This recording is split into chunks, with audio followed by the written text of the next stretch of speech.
Court का मखसूस नशिस्तों की बहाली का फैसला। सिंध असम्बली में पीटीआई की 3 नशिस्तों में इजाफा। खवातीन की 2 और इकलियतों की 1 नशिस्त मिलेगी। पीपल्स पार्टी के सरिंदर वलासाई की सीट पीटीआई को मिलेगी। पीपी की समीता अफजाल और एमक्यूएम की फौजिया हमीद की सीट भी पीटीआई को मिलेगी। सिंध असम्बली में पीटीआई की नशिस्तों की तादाद 12 हो जाएगी। मैं समझता हूँ इस मुल्क में लाडलाइज्म आज दिन तक प्रिवेल कर रहा है। आज के इस फैसले से आपको गुड टू सी यू की झलक भी बहुत नजर आएगी। कानून की पासदारी होनी चाहिए, लाडलों की नहीं। सीनियर सूबाई वजीर शर्जील इनाम मेमन कहते हैं सुप्रीम कोर्ट का आज का फैसला इबहम से भरा हुआ है। आज के फैसले से गुड टू सी यू की याद आ गई। पेशावर हाई कोर्ट को भी बिलडोज किया गया। मुस्तफा कमाल बोले फैसला जमहूरियत और आइन और कानून के खिलाफ दिखाई देता है। इससे पहले वाली अदालत का भी हाल देखा है। मैं तो पाकिस्तान के रियासत के इस इदारे के इस फैसले जो कि आ गया और कानूनन हमें हक ये हासिल है कि हम आए हुए फैसले के ऊपर अपनी राय दे सकें। हम किस दुनिया में, हम कौन से वाले पाकिस्तानी हैं? हमारे साथ इतना अच्छा बर्ताव, हमें इतना रिलीफ कब दिया जाएगा और कब मिलेगा?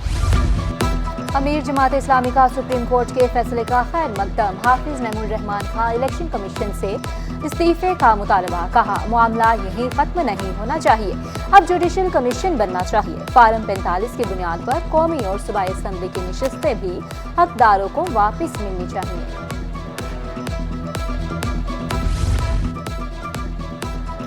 सुप्रीम कोर्ट का अहम फैसला। इंसाफ हाउस में मिठाई तकसीम।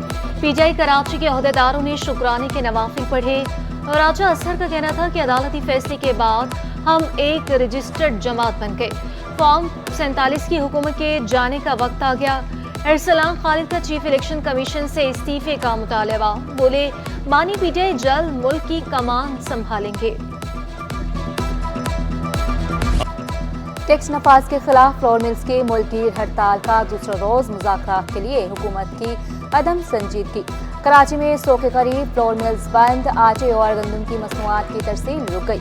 आटे का बहरान बढ़ने का खदशा। पाकिस्तान फ्लोर मिल्स एसोसिएशन के चेयरमैन मुतालबात की मंजूरी तक हड़ताल पर डट गए। हुकूमत से फौरी तौर पर विदहोल्डिंग टैक्स का नफाज वापस लेने का मुतालबा। माबा ख़त्म हो जाएगा तो फिर हम क्या करेंगे? हमें मजबूरन दुकान बंद करनी पड़ेगी, क्योंकि तकरीबन जो गंदम और आटा है तकरीबन मिल से आता है वो हमारे पास। सिर्फ अपनी जो है वो खर्चे खराजात में लगे हुए, तो जिस दिन हमारा सोचेंगे तो फिर ये सारे मसले मसाइल हल होंगे, लेकिन अवाम भी जो है वो खामोश बैठी हुई। आटा चक्कियों पर सिर्फ 5 रोज का जखीरा बाकी। फ्लोर मिल्स की बंदिश के बायस कराची समेत सिंध भर में लाखों किलो आटा सप्लाई नहीं हो सका। बेकरियों, तंदूरों और होटलों को आटे की सप्लाई मुअत्तल। हड़ताल तवील होने पर आटे की सप्लाई बंद होने से तंदूर पर रोटियों और बेकरी आइटम की किल्लत का खदशा पैदा हो गया। इससे आटे की शदीद किल्लत पैदा होगी, क्योंकि आटे का स्टॉक होलसेलर के पास एक महदूद मुद्दत का होता है, और वो जिस तरीके से हड़ताल की कॉल आई, इस वजह से लोग खास करके तंदूर वाले या घरेलू सार्फिन आटा ज़ख़ीरा कर रहे हैं, मतलब ज़्यादा खरीदें ताकि लोगों को तकलीफ ना हो, जिसकी वजह से आटे की किल्लत शदीद पैदा होने का खतरा है। ब्लैक तो आप दूर की बात कह रहे हैं, जब एक चीज़ बनेगी ही नहीं तो शॉर्टेज का तो कोई रेट ही नहीं होता। वो हो सकता है 200, 300, 400 रुपये भी हो जाए, तो ये बड़ी ख़तरनाक बात होगी और इस पर पिसेगी तो आवाम। किल्लत बढ़ी तो आटा 400 रुपये किलो तक जाएगा। सीरियल एसोसिएशन ने खतरे की घंटी बजा दी। मुजम्मिल चैपल का कहना था कि हड़ताल का फैसला फ्लोर मिल्स के लिए भी मुश्किल था। हुकूमत मुज़ाकरात के जरिए मसाइल हल करे। रिटेलर्स ने भी आटे के बहरान का खदशा जाहिर कर दिया। रिटेलर्स का कहना है कि फ्लोर मिल्स से कैश पर भी माल नहीं मिल रहा। हड़ताल के बाद आटे की कीमत में 5 रुपये इजाफा किया। होलसेलरों को इससे फ़र्क पड़ता है, रिटेलरों को भी फ़र्क पड़ता है। जाहिर सी बात है, हम लोग अभी कैश पेमेंट लेके जा रहे हैं, वो लोग हमें कैश पेमेंट पे माल नहीं दे रहे। अगर बिलफर्ज किसी को 50 कट्टे चाहिए तो बोल रहे भाई आप कैश पे 20 कट्टे ले जाओ। सरकारी अफसरान और मुलाजमीन की तनख्वाहों और पेंशन में इजाफा। ग्रेड 6 के मुलाजमीन की तनख्वाह 30% बढ़ गई। ग्रेड 7 से 16 की मुलाजमीन की तनख्वाह में 25% का इजाफा। ग्रेड 17 से 22 के अफसरान की तनख्वाह 22% बढ़ा दी गई। रिटायर्ड मुलाजमीन की पेंशन में 15% इजाफा किया गया। महकमे खजाना सिंध ने 2 अलग अलग नोटिफिकेशन जारी किए। फैसले का इतलाक 1 जुलाई से होगा। महकमा सेहत KMC के मातहत तमाम 14 बड़े अस्पतालों में अद्वियात की शदीद किल्लत। अस्पतालों में लेबॉर्ट्री, एक्सरे, अल्ट्रासाउंड की सहूलतें भी इंतहाई कम। मरीज मुख्तलिफ टेस्ट निजी लैब से करवाने पर मजबूर। मुख्तलिफ अद्वियात भी निजी मेडिकल स्टोर से मंगवाई जाने लगी। महकमा इंक्वायरी और एंटी करप्शन स्टैब्लिशमेंट में इंतजामी बहरान। अफसरान का सूबाई वजीर मोहम्मद बख्श महर के दोस्त शहरयार महर पर बेजा मुदाखलत का इल्जाम। अफसरान ने शहरयार महर की डिक्टेशन पर काम करने से इनकार कर दिया। चेयरमैन जुल्फकार अली शाह भी छुट्टियों पर चले गए। कायम मुकाम चेयरमैन डॉक्टर बदर जमील ने भी चार्ज न संभाला। Director anti corruption 2 Abdul Shakoor और डायरेक्टर फ्रांसिक मोहम्मद अली बलोच ने अपने तबादले करा लिए। कराची में महकमा इंक्वायरी और एंटी करप्शन अवामी शिकायती सेल खत्म। शिकायती सेल को 6 साल बाद बंद करने का नोटिफिकेशन जारी। 350 से ज्यादा इल्तवा का शिकार दरखास्तें डायरेक्टर्स के हवाले। नेशनल इंस्टीट्यूट ऑफ मैनेजमेंट की 35वीं सीनियर मैनेजमेंट कोर्स की तकरीब। वज़ीर आला सिंध मुराद अली शाह ने अफसरान को सर्टिफिकेट तफवीज़ किए। खिताब में मुराद अली शाह ने मौसमियाती तब्दीली को बड़ा मसला करार दिया। कहा कि डिसिप्लिन के बगैर कोई काम नहीं हो सकता। दूसरी सूबों से भी सीखने की कोशिश करें। तजुर्बे को आवाम पर खर्च करेंगे। The effects that climate change is having in our country throughout the world, it's a global phenomenon, but especially our country, because we do not contribute to the menace of climate change, but we are one of the recipients of the dangers of climate change. And especially if you all remember, province of Sindh and in Balochistan, the floods of 2022, example of that. Inter board और के electric की नाहली। Abdullah college में मुसलसल 9 रोज से बिजली गायब। Inter के तलबा के इम्तिहान देना मुश्किल हो गया। बिजली बंदी से प्रैक्टिकल मुलतवी। मीरपुर खास से आए चेयरमैन बोर्ड अख्वाब खरगोश के मजे लेने में मसरूफ। मुसलसल 5वीं रोज भी बिजली के बगैर इम्तिहान देने पर मजबूर। पीने का पानी तो दूर की बात, वॉशरूम्स में भी पानी मौजूद नहीं। 11वीं जमात के दाखिलों का काम भी मुतासिर। लाइट ही नहीं है, इतने सारी बच्ची हैं बेचारी, वैसे ही पेपर के लिए घबराहट होती है कि पूरे साल की मेहनत है, ऊपर से लाइट नहीं है तो फिर क्या करेंगी बच्चियाँ। आप जाके देखें क्लास के अंदर बच्चियों का बुरा हाल है। बीमार बच्चियाँ हैं, कनोले लगे हुए हैं, वो भी बेहोश हैं। ना यहाँ वाशरूम में पानी है, ना कोई पीने का पानी का इंतज़ाम है। महकमा स्कूल तालीम का तदरीसी और गैर तदरीसी अमले के लिए मुलाजमत का ढांचा तब्दील करने का फैसला। नई सर्विस स्ट्रक्चर के लिए 8 रुकनी कमेटी कायम कर दी। नोटिफिकेशन जारी। स्पेशल सेक्रेटरी स्कूल तालीम कमेटी के सरबराह मुकर्रर। कमेटी तदरीसी और गैर तदरीसी स्टाफ का नया सर्विस स्ट्रक्चर बनाने का प्रपोजल तैयार करेगी। तदरीसी गैर तदरीसी स्टाफ के ग्रेड तरक्कियों का तयन करेगी। कमेटी रजिस्टर्ड असासा की तंजीमों से भी तजावीज़ मांगेगी। मुसव्विदा वज़ीर तालीम को पेश किया जाएगा। निजी स्कूलों में 10% मुफ्त तालीम का कानून। डायरेक्टर जनरल प्राइवेट स्कूल्स ने 4 टीमें तश्कील दे दी।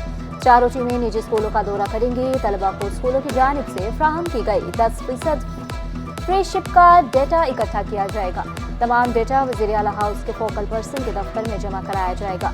जाली डेटा देने पर कार्रवाई करते हुए स्कूल्स के रजिस्ट्रेशन भी मनसूख कर दी जाएगी।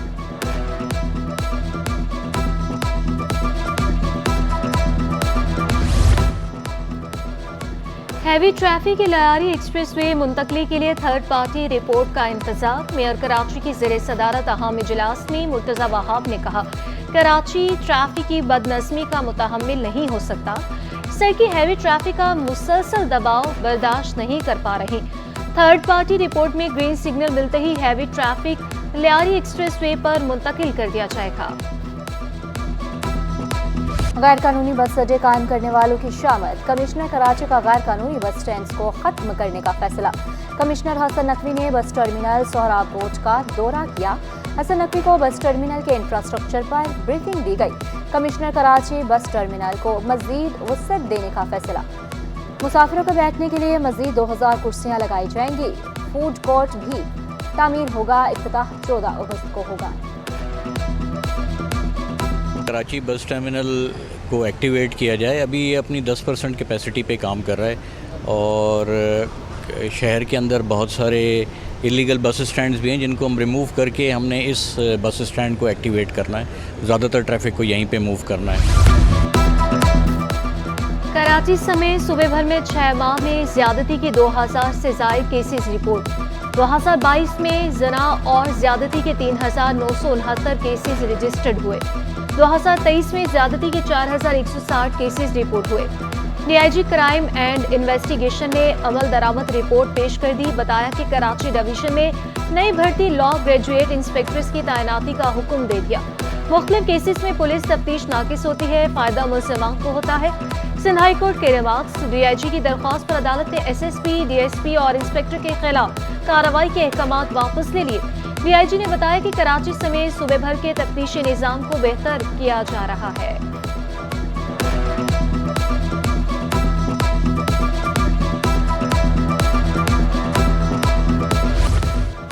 शादी का झांसा देकर खातून को इज्तिमाई ज़्यादती का निशाना बनाने वाले मुलजिम का जिस्मानी रिमांड मंजूर।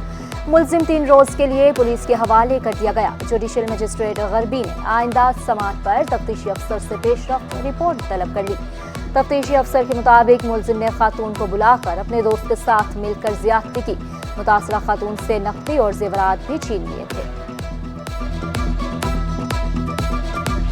पंजाब से नौकरी के लिए कराची आने वाले 2 कजन कोरंगी से लापता। दरख्वास्त गुजार का पुलिस का दोनों शहरियों से रिश्वत तलबी का इल्जाम। दावा किया रिश्वत न देने पर झूठा मुकाबला जाहिर करके मुकदमे में नामजद किया गया।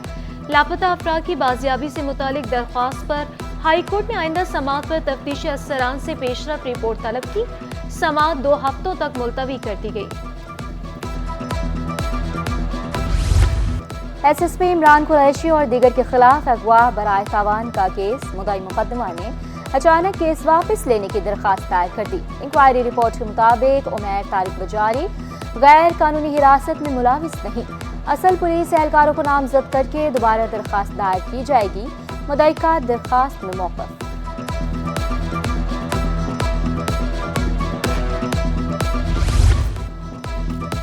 मनी मार्केट सिस्टम में सरमाए की कमी का सामना। स्टेट बैंक ने मनी मार्केट सिस्टम को बड़ी रकम फराहम कर दी।